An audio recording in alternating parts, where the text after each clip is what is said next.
not just about me or you, but I think we're voicing what's happening in Connecticut. It's echoing across the country. And what are we going to do in Connecticut about this gun law? Because they're not going to stop. Absolutely, they're not going to stop. Anytime you hear common sense gun laws or common sense gun restrictions, it means confiscation to them. That's the only common sense thing to the people who are spewing this out. It means confiscation in the end, and it's coming. They've already put their cards on the table. It's obvious to be seen, and it's not just the Second Amendment. It's the entire Bill of Rights. It's the entire Constitution that's under assault. I'm approaching this from a legal and political standpoint. I didn't register my 2 magazine. I had 2 on my brother, 3. I put it in. It doesn't matter to me because I only had 2 that had to comply. And it wasn't about complying just because I'm running for office. I don't care. I'll go buy another dozen of 10-round magazines. I was approached at a meeting the other night. I won't say where or when, by state troopers, and they don't want to. Right. And they're asking me, Joe, get in office. We don't want to go in. I think it's divided, and that's not a good thing. Yeah. I think it's a minority of the police officers that are looking forward to this. I've had an outreach from dozens, phone calls or face-to-face, saying, "Great job, keep doing what you're doing. We support you." We have to kind of keep it quiet. Some haven't kept it quiet, but don't you think it's an outrage? Don't you think it is an outrage that our state police force is divided on an issue and they don't know where they stand? Where is the leadership with the governor? Let me tell you something, John.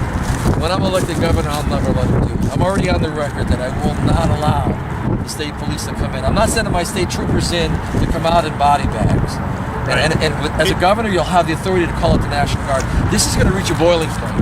And I'm very concerned, which is why I entered the race. I'm really concerned, not about just the rights and the laws, about what is going to happen with the lack of leadership. Well, there's been a fuse laid out for a long time in the entire country.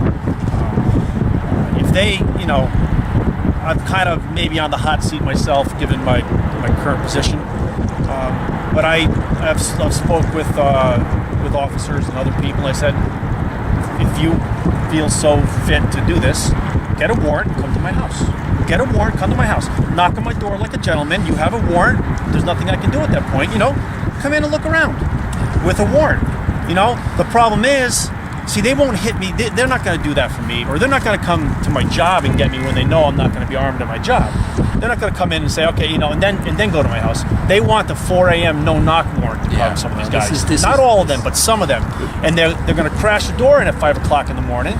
And, I'm kind of expecting that to happen to me, so it's not going to be so much of a surprise. But when if they do it to somebody else who's not expecting it. You've then taken the stand that you're about to pay the consequences if you have to for your civil rights. I'll stand on my principles. And your constitutional I will rights. stand on my principles, and I will stand on my core beliefs.